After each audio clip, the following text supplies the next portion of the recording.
Hey everyone, welcome to this video. So today what I'm going to go through is something that is a bit of a fallacy within ecom and the industry and business owners generally, and it's around the concept of selling out, right? Selling out of stock, selling out of a particular product that you've been selling or pushing, and why this is actually not the right way to go about running your business.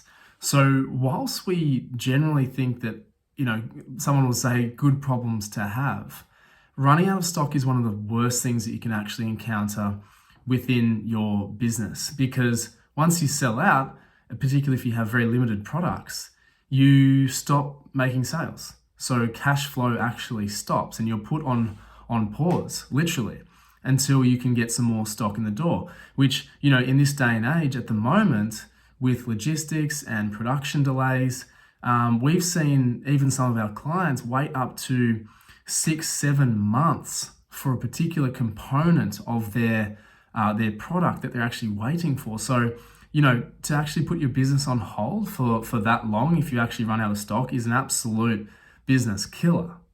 Okay, so this is how it becomes such a big problem. And even for us, for Karmic, when we had capacity constraints, that was effectively us, selling out for a particular period of time. And so when we started to get some wheels turning, some runs on the board, particularly with our very, very effective, influencer campaigns and PR campaigns that we had going, we experienced this problem. And what ended up happening was that basically we had to start saying no to people. Again, we were like, this is great, people are coming to us, and we've got a backlog of people wanting our product. But what ended up happening was people got disappointed, first and foremost. There is a fine line between scarcity, people wanting it and selling out, and then saying, well, I'm actually not, prepared to wait. So firstly, people got disappointed. And then secondly, we thought, we can get a few more people on board for a cleanse this week or tomorrow.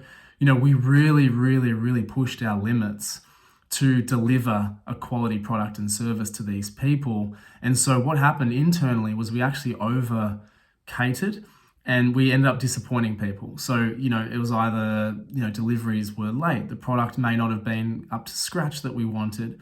There was some malfunction within the actual process or the experience that was actually missing. That came from being too busy, right? Too busy selling out, overselling, and that led to bigger problems. Okay, so people often say that you get one chance to make a first impression, and for a lot of people during this time, well, not a lot of people, for a few people during this time, it wasn't a great first impression. We certainly weren't satisfied with that first impression. Okay, so to people that we did disappoint, we made up for it down the line and showed customer service and personally contacted these people. But it created unnecessary stress and pressure whilst we were growing. Now, we also acknowledged through our time and our period that growing pains like this are necessary to push through, to create better processes, to create more effective and efficient ways of doing things. So breaking things and breaking systems is necessary to growth, right? We acknowledge that and we now embrace that, having gone through it several times amongst our journey. But getting back to selling out, right? So we had some great campaigns going. We had, influencers posting for us. We had great repeat customers as well, and we had to look after them. And there is a certain fine line between when people want your product and when they can get it. So scarcity and limited amounts of product is a good thing generally, but if you can't fulfill it within a certain amount of time, that's when people will go elsewhere. Okay, unless you have a very, very, very superior, super unique product that they can't get anywhere else, like a Tesla that they're willing to wait 12 months for or something like that, then they will go elsewhere. And so we found that. So that's when it starts to become really detrimental.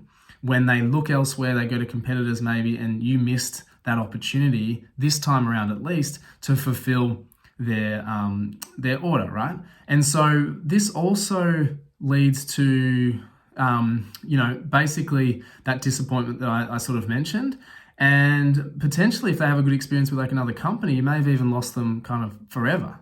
Okay, so this is what I'm talking about. It's a fallacy that selling out is a good thing.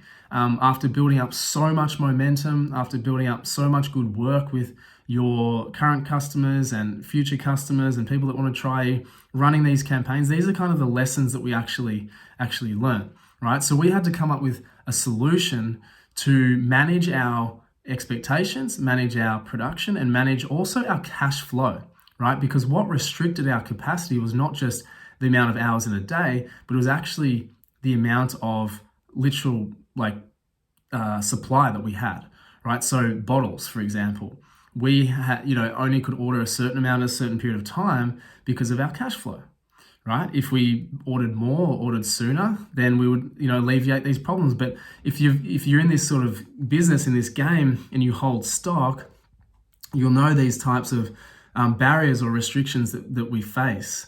Okay, so it becomes a push and pull of cash flow. Like, okay, I've got X amount now, I can order more, but I can't order too many more because, my cash flow is not there. And then how far in advance should I actually order? Again, cash flow problems. So once you actually have a pool of cash that you can put into getting more stock, we recommend that you go and do that, because you can always have stock sitting there unless obviously it's perishable and, it's going to go off or something like that. But there's got to be a balance between forecasting orders, getting that in the door and not actually running out of stock. Because again, as I mentioned before, if you're stuck for 1, 2, 3, 6 months with no product or no stock to sell, you're out of business, literally. And then you have to be able to get that momentum going again. And that means starting everything from scratch, the marketing, the momentum, the hype, because, you're going to be conserving cash in the interim because you're not going to be advertising, because there's nothing to sell. You're not going to be reaching out to people because there's nothing to sell. So this is a really big problem that people face, and why selling out is not a good problem to have. It's a problem to have. And so what I recommend, I guess, from this video is manage your cash flow, manage your customers' expectations, and understand that runway of, okay, if I sell out, this is going to be a big problem. What do I need to do to mitigate those risks? And that's what business is half about, is mitigating risks, right? And forecasting and alleviating issues that could come up. And they might be a couple of percent chance if they come up, but if they do, it'll be a big one, okay? So I hope you get some value from this in terms of planning out what that looks like for you, how that could possibly be the case, and what you would do and how you can alleviate these problems if they do actually come up. Because selling out is not a great problem to have. It is actually a big problem and a negative problem to have in the sense of fulfillment. I mean, unless you can fulfill it in the next kind of week following, a couple of weeks maybe. But if you don't have stock, you don't have a business, you don't have cash flow, right? So I hope I've drummed that point home. Selling out is not a good thing. Manage your cash flow, manage your stock accordingly. Any questions, let me know, and I'll see you in the next one. Thanks.